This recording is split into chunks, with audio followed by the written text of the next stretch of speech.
Welcome to Apex Magazine. Strange, surreal, shocking, beautiful.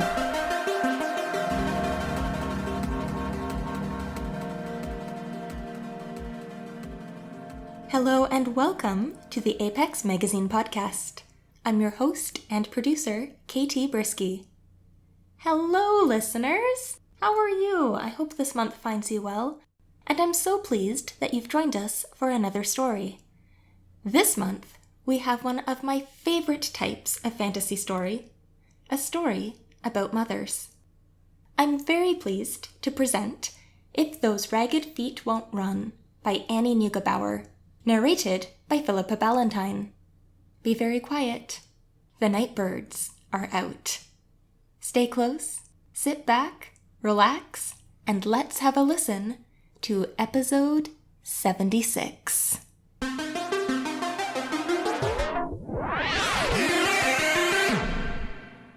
If Those Ragged Feet Won't Run by Annie Nugebauer. Read by Philippa Balentine. Hear, oh hear the nightbird call. Soon, oh soon, the dark will fall. Hush, little baby.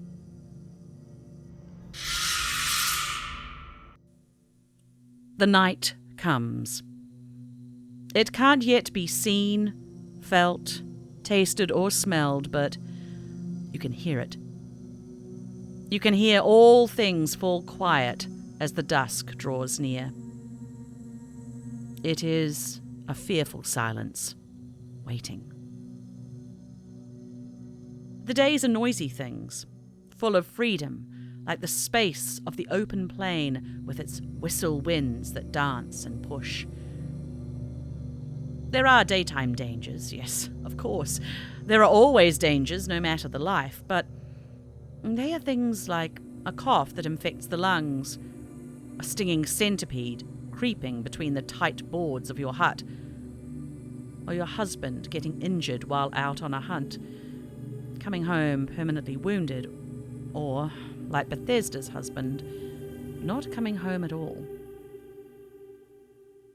Their daughter was only a few weeks old when it happened. Kina, a secret name. Their village doesn't allow for naming children under 3 years of age, but you cannot build a life inside you. Grow it up from seed, birth her out into the world at risk of your own life, and not give her a name. Many, if you count the nicknames and endearments that Bethesda allows. Darling, Starflower, Bunny, Honeyheart. On and on, though in front of council members she calls her little baby. Probably no one would punish her for an affectionate stand-in, but she defers as a safeguard and sign of respect. Right now, though, Bethesda and Kina are alone. Horribly alone. The only other living thing within sight are the two thinning, tired oxen, snorting tiredly at the scrubby greens that spatter the open plain. They smell like manure and defeat. Bethesda clutches a swaddled Kina to her, swaying back and forth to keep her calm. Shh, shh,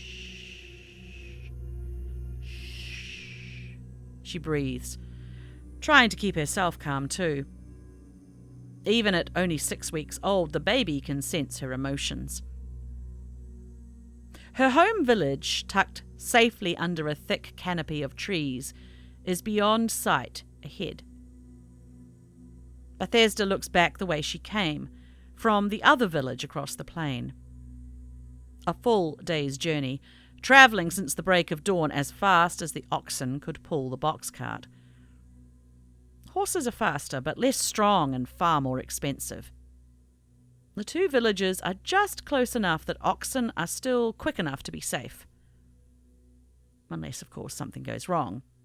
Like the box cart turning over, Flipped on its side by a hidden rock, the beasts have taken its speed, one wheel splintering off.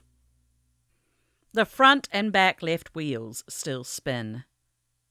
The door to the box cart stands straight up from the side, open to the sky.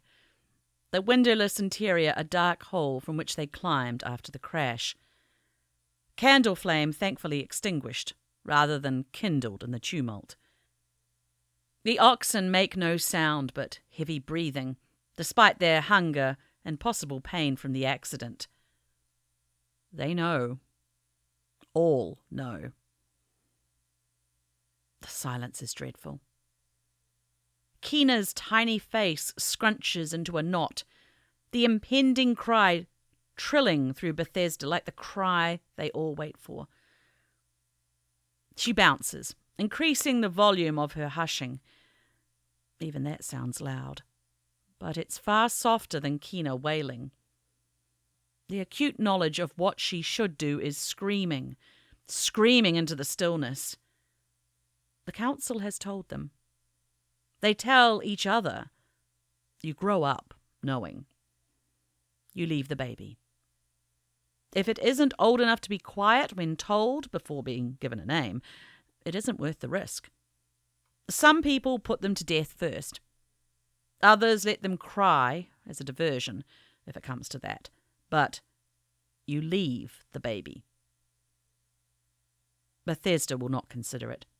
Her grip has tightened around Keena's small form automatically, but that upsets the child. Bethesda relaxes her arms, bounces, raises her hushing to a series of gentle coos. She will not leave her baby. Dead or alive, she cannot do it. And so she cannot run. The motion would jar Keena into shrills of terror or hurt her soft, nearly boneless structure, so new to this air. Even if she were willing to leave her daughter behind, Bethesda might not be able to run home in time. She is still mending after labour. She had a healthy delivery and she wears no injuries, but she is far weaker than she used to be. She is pale, fatigued, breathless. She lost a lot of blood, and it is still slowly filling back in. Bethesda turns to look at the spilled box cart. Apart from the splintered, detached wheel, it seems whole enough. In one spot, some of the metal trim that reinforces the wooden structure is bent up, but none of it is missing or cracked. Keena's fussing begins to escalate, her little mew rising from a mouth full of gums. There is no other choice.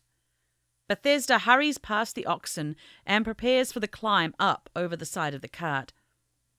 At one animal's huff, she pauses, weighing the benefit of keeping them reined or letting them go. Her heart wants to set them free. Her womb wants to grant them the mercy of a peaceful death. Her head sees them as a possible diversion, almost a sacrifice, but then her gut tells her the truth. They are a beacon. She has no time to unbuckle their harnesses.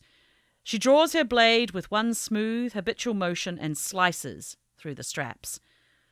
They need no word, no gesture to realize they're free.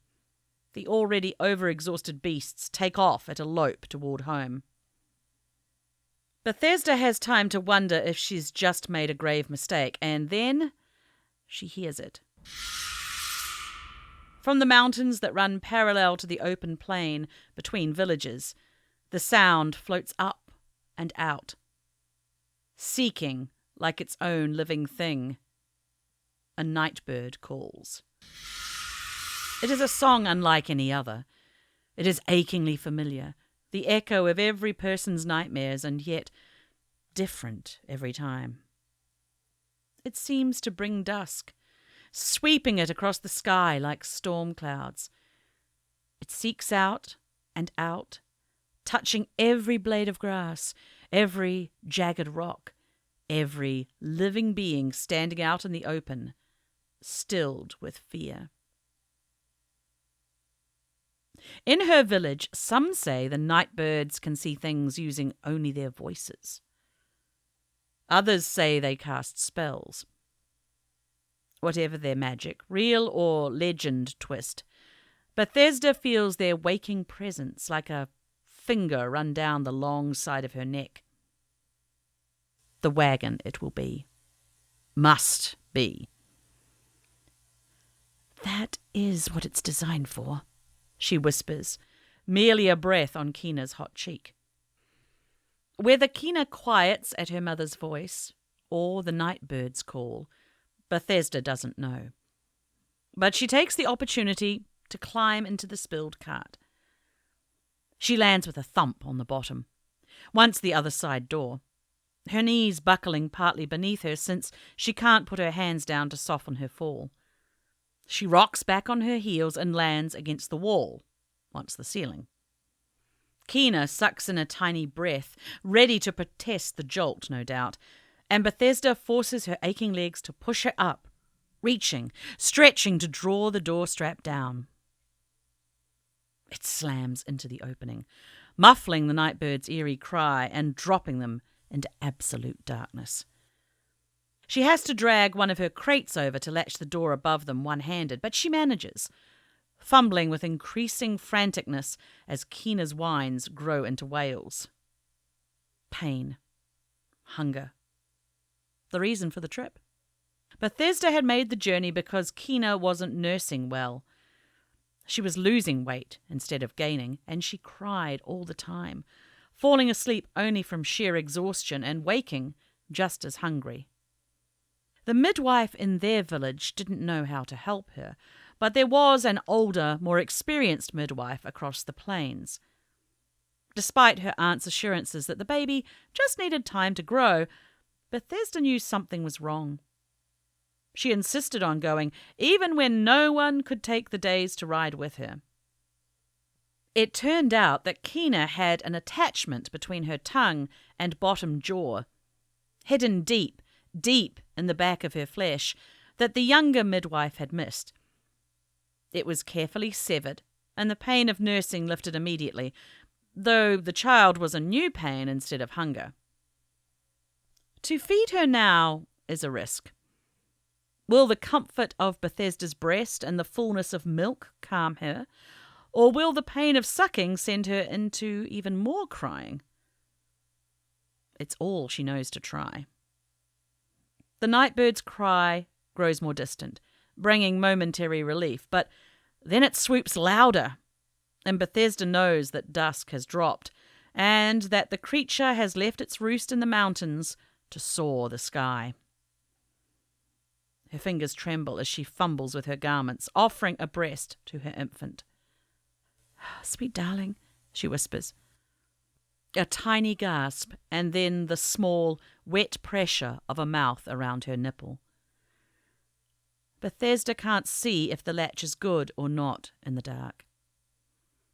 "My honey heart. Good girl. Big girl." Keena falls still, suckling, sniffing softly as she drinks. Tears spring to Bethesda's eyes.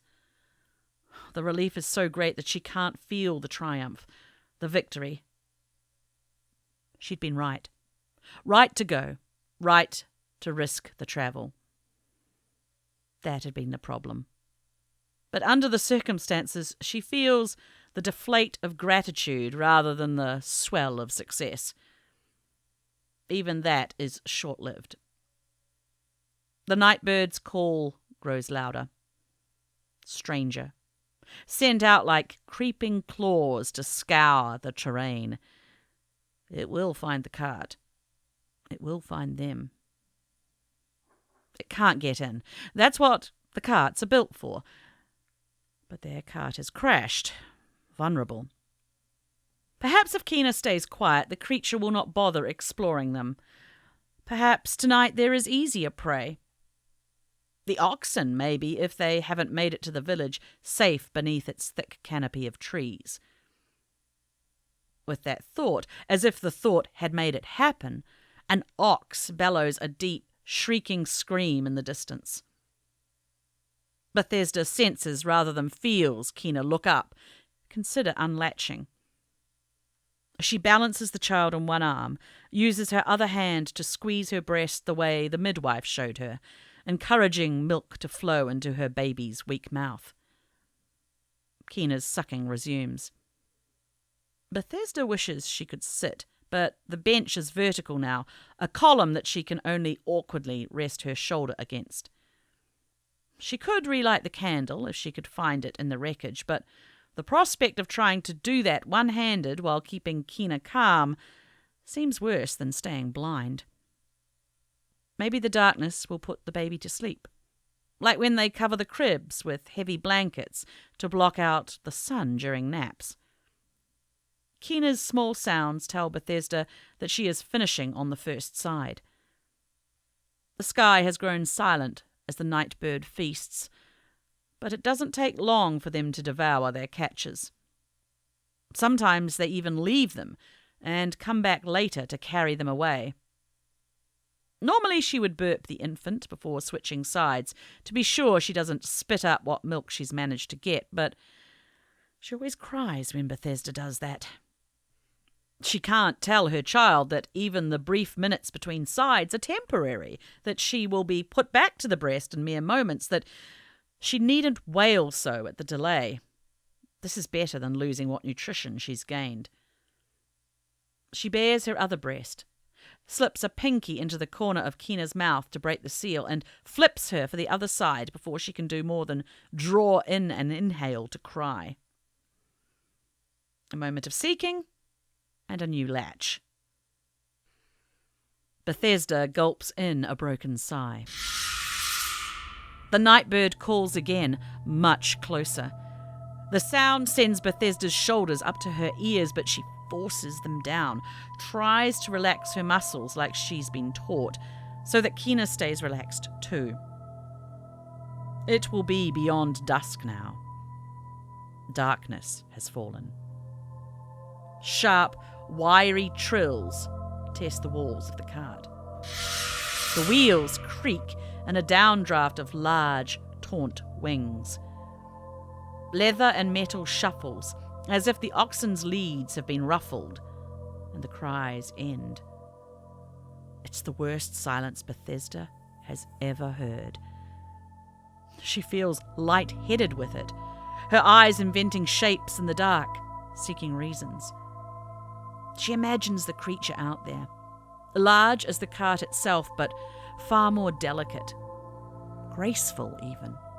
The strange way they stand on their bent hind legs, wings folded up and over their own backs like exaggerated elbows. Uncannily human faces cocking side to side, listening. Elongated snouts full of serrated teeth. A soft barrage of squeaks encircles the cart, testing, seeking, a breathless silence. Kina's oblivious sucking. And then, so gently that Bethesda stills instead of jumping, a tap. On the door, now at the roof. Curious. Bethesda doesn't move, doesn't breathe. Kina is blessedly silent, but for swallows so quiet she has to strain to hear them, but she can hear them. She has practiced hearing them to tell if the baby is still drinking or if she's simply suckling. They're slowing down, drawing further apart from each other. Bethesda's milk will be emptied soon. Sometimes the child will suckle herself to sleep on the breast. Sometimes, when she runs out, she'll unlatch and begin to wail. Another tap on the ceiling door. 2 more. 3. A series of clicks, almost polite in their inquisitiveness.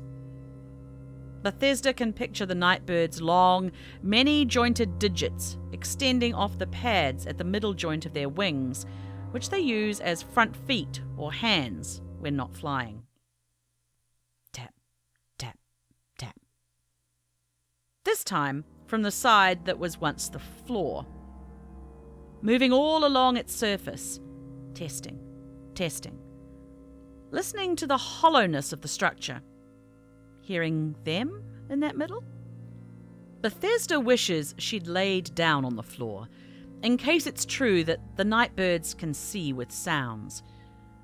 Perhaps then it would brush over her shape among the scattered cart contents as just more rubbish, not a living, standing thing. She dares not move now. She stands still as a tree trunk, fighting rigidity with forced calm, lest her sudden panic send Kina into a fit. Tap, tap, tap, tap, tap, tap, tap. Moving around to the other side of the cart. Tap, ping, tap, ping, tap, tap, tap, ping, ping, ping, ping. Its finger finding wood and metal, drawing out the structure and strength in its mind. Kina's suction eases, changes. She's finished. Bethesda has become quite practiced at noticing this shift, because it's when she's supposed to unlatch the child. Letting her suckle wears out her weak jaw muscles without bringing in new nutrition. But before she understood that, Bethesda had let Kina comfort suckle for as long as she wanted. Her baby would sometimes fall asleep there, the nipple slipping out minutes later, the darling limp and heavy head nestled wherever it fell, and Bethesda holding still, so still, cherishing it even as she longed for a break. It has been a while since she's allowed that, since the tongue attachment. A baby's world changes hour to hour, day to day. Will Kina still want to? The lack of tapping unnerves Bethesda even more than its progression. They say the nightbirds can work their talons almost like human fingers. That they are almost human smart in using those long, segmented digits to seek their quarry. Metal groans. The loose bracing. It's prying the piece back. It found the one weak spot to manipulate. A chill races through Bethesda. Cool air has gotten into the cart and her shoulders are exposed. Cool air means a gap. A gap means space for a talon to slip in, to begin prying open the boards. Kina stirs, starts to shift. Bethesda sways ever so carefully to soothe her. The wooden planks beneath her feet creak, once, loud as thunder through the dark. She holds her breath, listening. Kina resumes a lazy suckle, but Bethesda can't relax. The looming presence outside gives one low, moaning siren. She thinks this is it, that the bird is crying victory.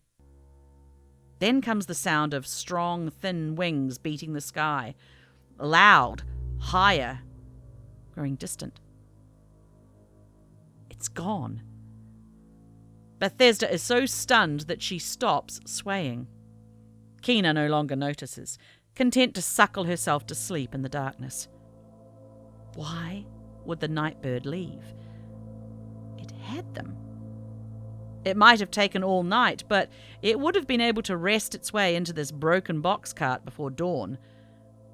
The nightbirds stop at nothing. Yet this one has left. She should run. While she has a chance, she should run. She can strap Kina to her using the swaddle and smother her face to her chest and pray and run and run. But what if it's still out there? They are known to be uncannily intelligent. Could it be so very clever as to sound like it's flown away, only to land and walk back on silent feet? Could it be standing nearby again already, waiting with head cocked to one side for her to come out, making its job swifter? Leaving now seems unbelievably risky. Even if that creature has left for some unknowable reason, another nightbird could find them at any moment. especially if Kina begins crying. If Bethesda begins running, the baby most certainly will. Won't she? Bethesda's breath is shallowing, coming fast. Not necessarily. The jolts and bumps of the cart rolling over ruts and rocks seem to lull her calm. Maybe if Bethesda is careful, her running can do the same? She has to stop wondering. She has no other viable choice. Now that the cart is broken open, staying is a death sentence. Waiting for even a short length of time would allow Kina to fall into a deeper sleep, but she doesn't have that time. In the darkness of the cart, she fumbles through unlatching and wrapping her daughter to her chest, tighter than usual, doubling the knot behind her lower back. She makes sure she can still draw her blade. Squatting achingly, she feels around on the floor for her canteen and drinks all the water left. Then she stands, light-headed already with blood loss and what's to come, and pushes over a box to stand on so she can reach the door at the ceiling.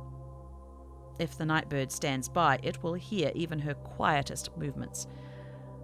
But she is careful anyway, forcing herself steady through her building dread. If it's gone, she doesn't want to draw the attention of another. She doesn't know how many there are. They are territorial, so there's a chance not too many hunt here, but it's a grand sky. Bethesda's arms tremble as she pushes open the door. The night is lighter than the cart was, full of lingering light and the glimmer of thousands of stars.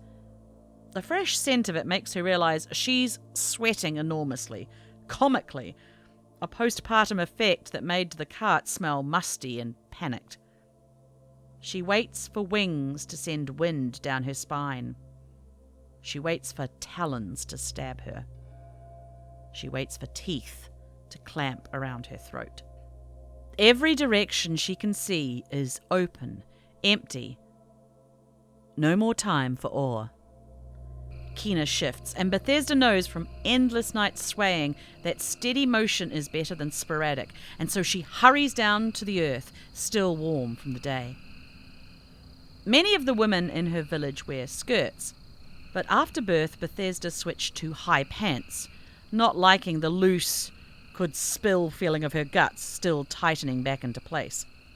She is grateful for it now, grateful for the miraculous recovery of her strange new body. She prays it will be enough. The wind pushes her forward, and she obliges. She walks past the cut reins, scent of ox still clinging. When she's beyond the rig, she's utterly exposed. There are no hiding places in the wide plain. Nothing to run to but her beyond-sight village. Nowhere to take cover. Her pace is swift and smooth as she can make it, though she occasionally stumbles on ruts and clumps of weeds. Her moccasins are too tight, her feet larger than they used to be. They aren't swollen anymore. She still remembers the shock of how they expanded in the last weeks of pregnancy, and still more the days immediately after birth, but they are still larger and softer, the bones shifted and strange, like walking in someone else's skin. They ache. Her hips ache, changed too. Everything aches. Her back is tight and knotted at the bottom of her spine because Kina is in a phase where she wants to be able to look up at her as she's held. With that thought, Bethesda glances down, peeking under the wrap to see if she's asleep. Kina dozes, lips parted, cheek smushed against Bethesda's chest, eyes hooded. Good. Good enough. She walks faster. Somewhere, far away and perhaps in the mountains, comes another nightbird call. Bethesda imagines it sailing out like the creature's wings, spanning and coasting until they find moving shapes, like her, and then folding, landing, feeling with those long, segmented fingers, tapping, testing. The sensation is so vivid that a shudder climbs her back and jolts her into a violent spasm. Her poor nipples throb with the goosebumps, leaking.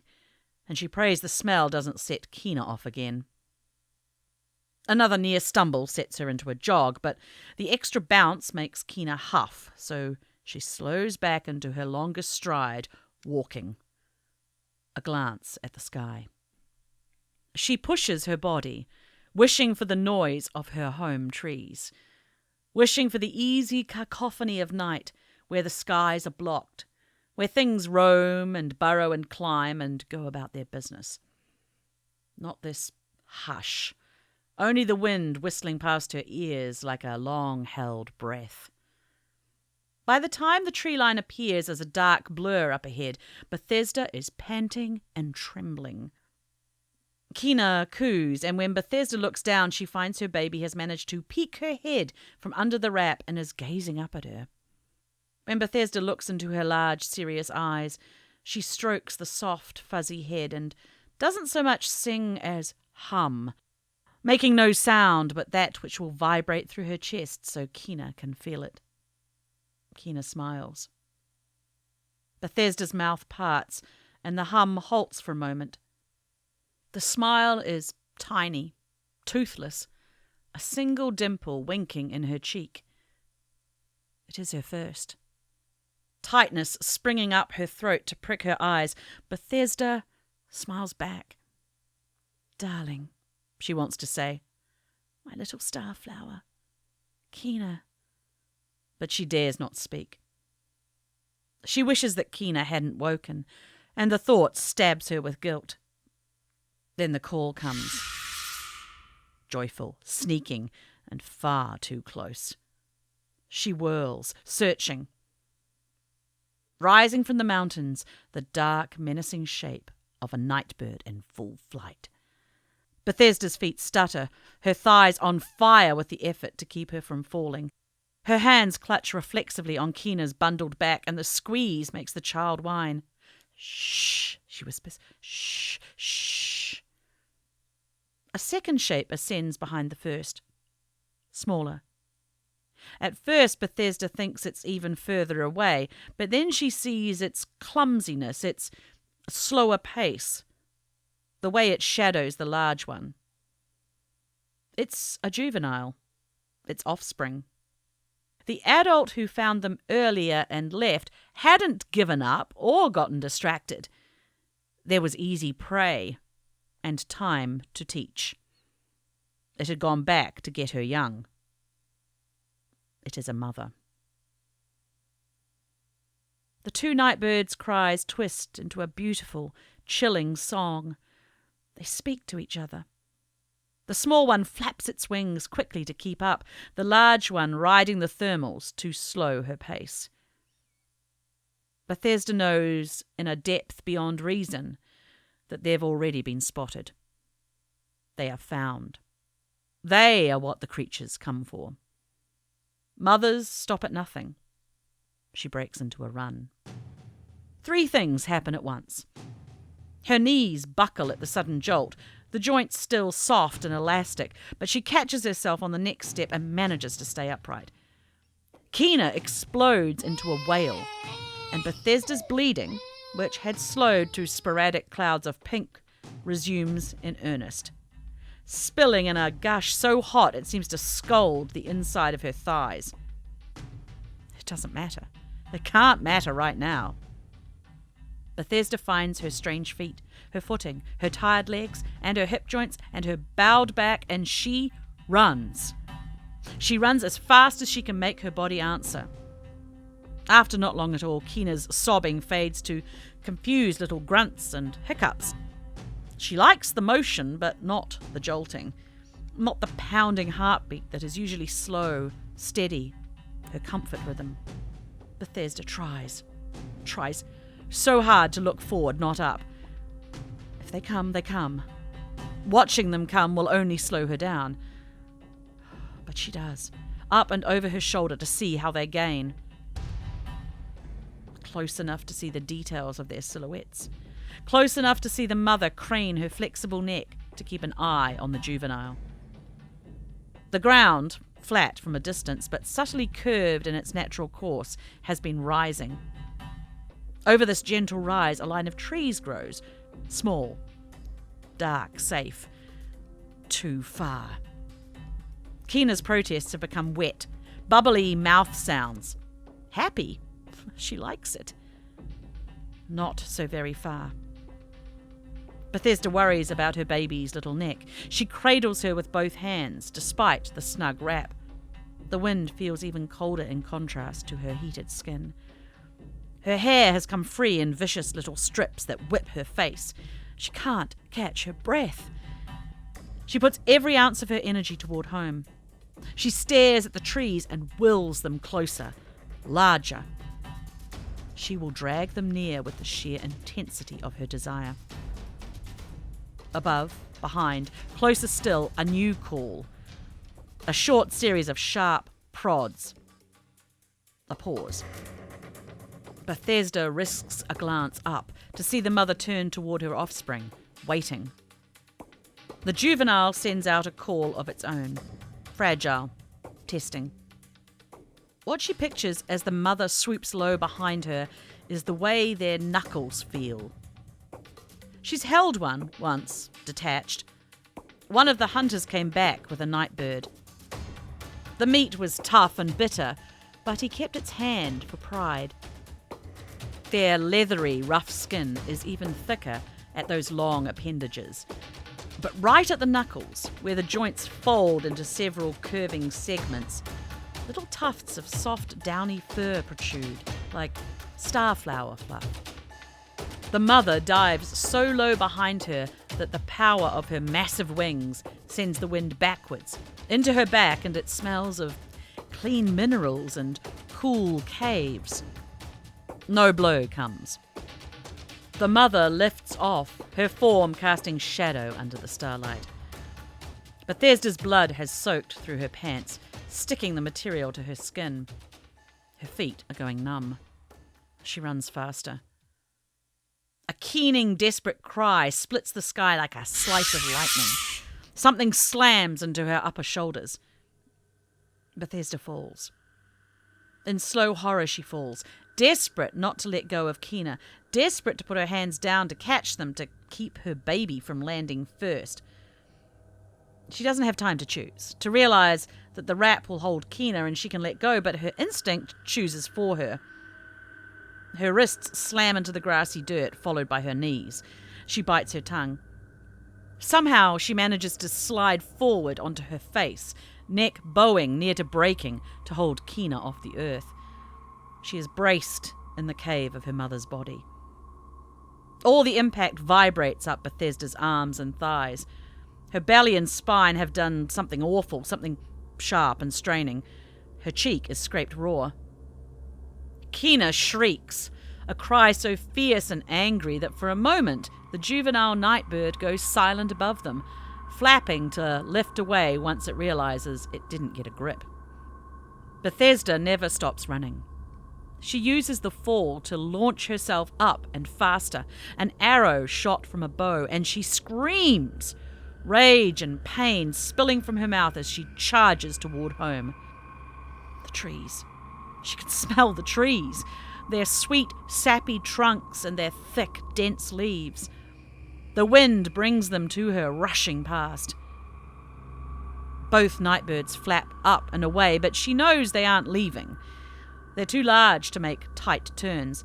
They have to strike from above as they plunge down. The space between her shoulder blades is bleeding, scraped or punctured. Bethesda can hear her own breath, hoarse, rasping, gasping. They won't make it. It's close, but still too far. Lights glint between the crowded trees. Someone from the village has heard or spotted them, sounded the alarm, but no one will come from safety to help. Her husband would have. The rest would tell her if they could to leave the child, save herself, but mothers stop at nothing. Her knees wobble and threaten to give up with each pounding step. The lack of cries from above is ominous. Are they far, circling, or are they so confident of her placement that they don't need to sound her anymore? Are they already gliding in for the next strike? She shouldn't look. She should stay focused on the woods drawing near. She should fight not to fall. She should save every single drop of energy for speed. The wind shifts ever so slightly at her back.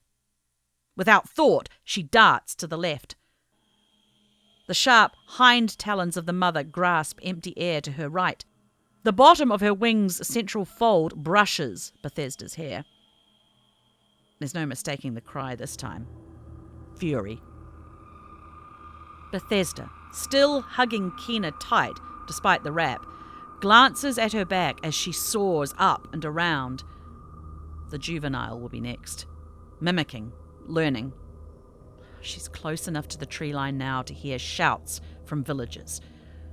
What flashes in her mind isn't the hunters who might be standing there, bows and arrows poised uselessly. It isn't the elders or her midwife, too sorry to watch.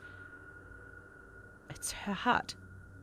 Empty now that her husband is gone, but still safe, still smelling of him and milk and the smoke from their hearth. This time she doesn't feel wind. She doesn't hear wings. She doesn't know how she knows that the young nightbird is striking, but somehow she does. She darts to the right. It learns quickly. It saw her dodge its mother, knows that trick. It splays its hind feet wide, bending one wing directly to her left, and it knocks her. Not the talons this time, but some bony part. Bethesda grunts, flailing, and she somehow grabs an edge of wing as she falls. They are a tussle of arms and soft, taunt skin. Kina is a background siren, constant, shrieking. The nightbird is silent, but for one panicked bleat. Bethesda grunts with effort. She can't see beyond the underside of the creature, but in fits and flashes, glimmers of the trees, so close now. Just one more attacking swoop away from making it. 2 more lucky dodges. She dives into her fall, rolling over her shoulder and slamming onto her back to save Kina from being crushed. She tries to sit up, launch forward again, but her belly muscles don't respond. The delay panics her. She rolls to her side, coming face to face with the young nightbird. She stares into its strange, brilliant black eyes, and she feels it see her. She senses its fear, its regret at the mistakes that brought it to this moment in its young life. She too feels that. Her chest is drenched in her sweat and Kina's spit, pooling from her open mouth. Her daughter cries so hard that she no longer makes sound, unable to catch breath to keep wailing through her distress, all blood to her face. The nightbird gathers itself as Bethesda does, folding its wings in and down so the hands balance on the earth like front paws, wingtips up and back stretching above its head.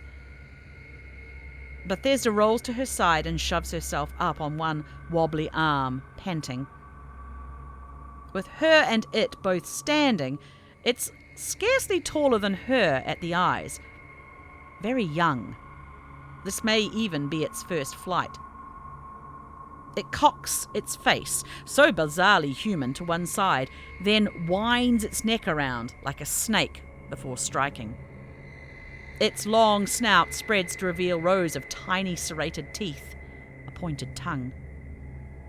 Bethesda knows it's coming. She whirls to the side, backing away as she draws her blade. It's far too short. To reach, she'll have to be deathly close to that striking mouth. As fast as her feet can take her, she backs away, too afraid to take her gaze off the creature. It lurches forward, eyeing, she thinks, her blade held out in front. It won't take long for it to realize that the blade doesn't pose much threat. It's probably the first time it's ever seen one. She senses, in some subtle movement of its body, a weight shift, a wing tilt, she's not sure, that it's about to strike again. With one arm shielding Kina, Bethesda leaps back, slashing frantically with the blade. The creature ducks the first and edges around and under, bobbing lower than she realized it could go. She slices back up and catches the side of its face. A gash opens. It jerks its head back, letting out a piercing, unearthly howl. She hadn't realized that they'd both grown silent until she hears it. Not both. All. The nightbird. Her. Kina. Kina. Her daughter has fallen silent. Bethesda's body, already alight with terror, seems to catch fire. Every instinct in her exhausted body tells her to look down, to check her baby. Bethesda flexes her neck, resisting forcibly. She cannot look away from the predator in front of her. A glance won't help no matter what's wrong, and it could cost both their lives. Jogging backward, Bethesda clutches the baby with her free arm, trying to focus on the animal, not the warmth through the wrap, not the wetness that could be anything. Home. She must get home. Home, home, home. The nightbird tracks her every motion, head swaying on that eerie neck, keeping her guessing, making her track its every motion as well. Almost like it's distracting her. A chill rips up Bethesda's spine. The hair on her neck tingles. The silence. The silence was more than the three of them. It was all four of them. She has no time to look or doubt or even guess. She just acts. Her back is exposed. She feels its nakedness, as if her dress has been stripped away. She is made of soft, tender meat. Bethesda dives forward into the juvenile, towards its strange hind feet and massive trunk. She drops her blade to break her fall, twisting so she doesn't land on Kina. Her shoulder grinds into the ground.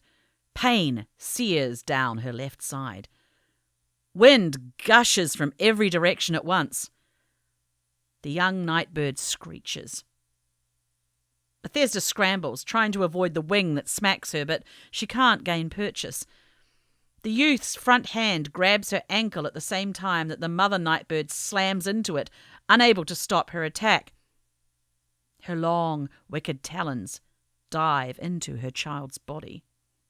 The force of it drags Bethesda along and several feet off the ground before the young nightbird releases her ankle. She knows with certainty that it's dead already. Being carried away by the mother, who now sings violently of her outrage. Bethesda is up and running. Somehow, before she knows, she is sprinting as fast as she can go, faster than she's ever gone, injuries and numbness and bleeding and all, toward the trees.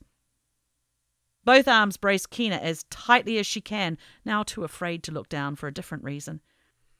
Instead, she glances up, back. The nightbird flies with her child in her grip, beating the night itself with her massive wings, descending, turning already. To set the youth down? Bethesda looks forward so she doesn't trip. She can't feel one leg, but it's working. The creature will have to release the body if she's to attack again. The voices of her villagers draw louder. Their words mean nothing to her, but she can hear them now. She can't see their faces for their lights, but she knows every eye is trained on her. She doesn't care. A wail of agony so pure it seems ripped from Bethesda's own rib cage finds her, pushes her back. Faster, faster, faster. One glance. The mother has set her child down.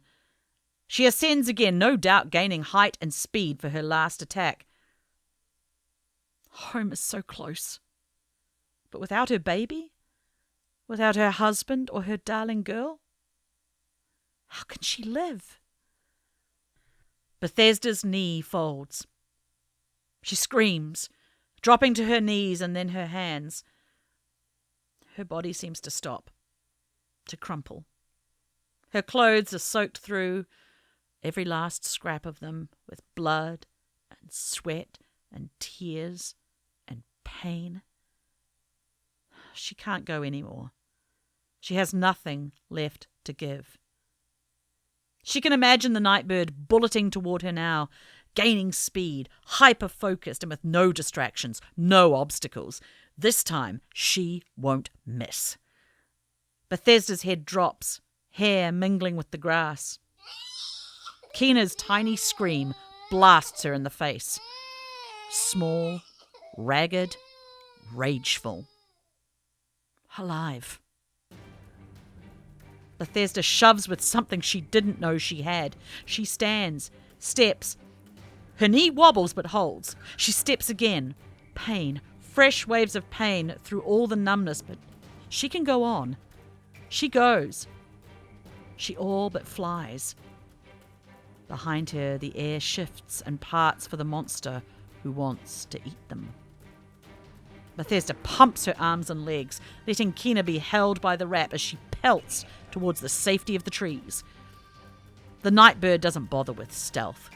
It hisses hoarsely as it glides towards her. It is only a race.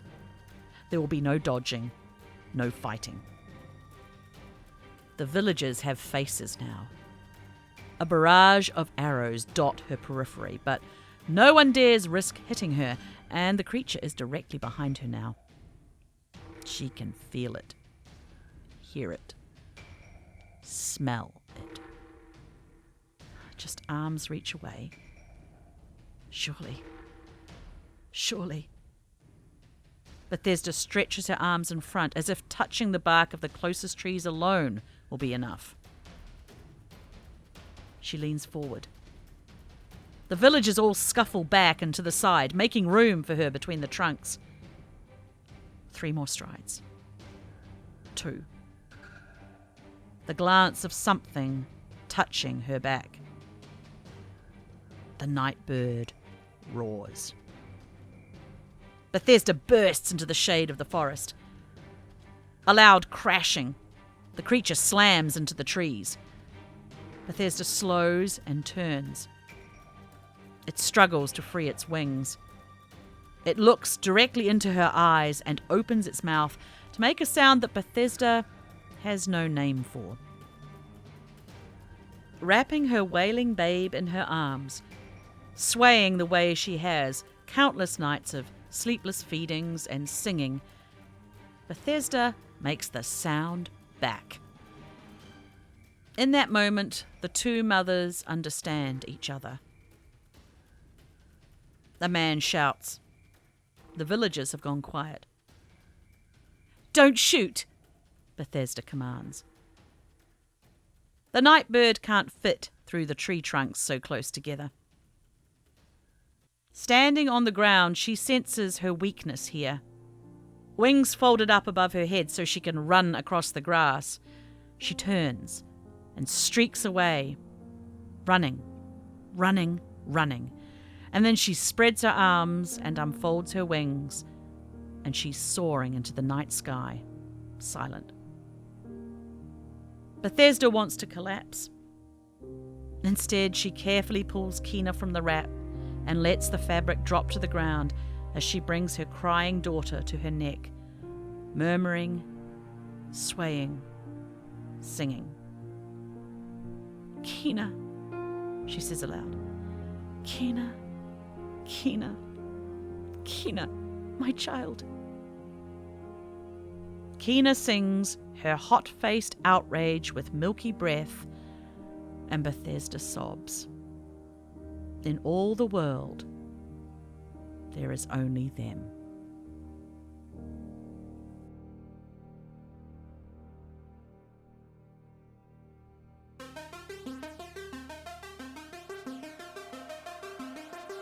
Annie Nugebauer is a novelist, blogger, nationally award-winning poet, and 2-time Bram Stoker Award-nominated short story author, with work appearing in more than 100 publications, including Cemetery Dance, Black Static, and Year's Best Hardcore Horror, Volumes 3, 4, and 5.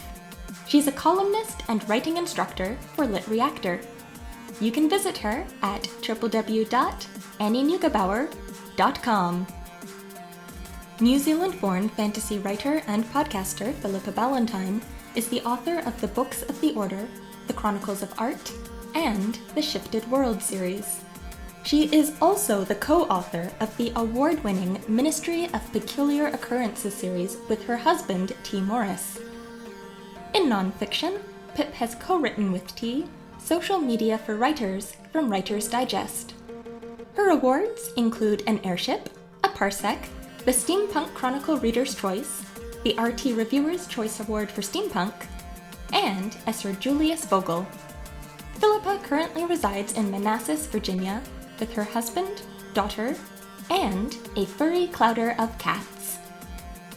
Music in this podcast included Darkling, Gathering Darkness, Leaving Home, Long Note 4, The Escalation, Ossuary 6, Air, and Water Lily, all by Kevin MacLeod and licensed under Creative Commons Attribution License. Find out more at www.incompetech.com. Theme music by Alex White. Some sounds in this podcast provided by the Free Sound Project. Learn more at www.freesound.org. This podcast is copyright 2021 under Apex Publications. For more great stories like this one, please visit www.apex-magazine.com. Thanks for listening. See you next time.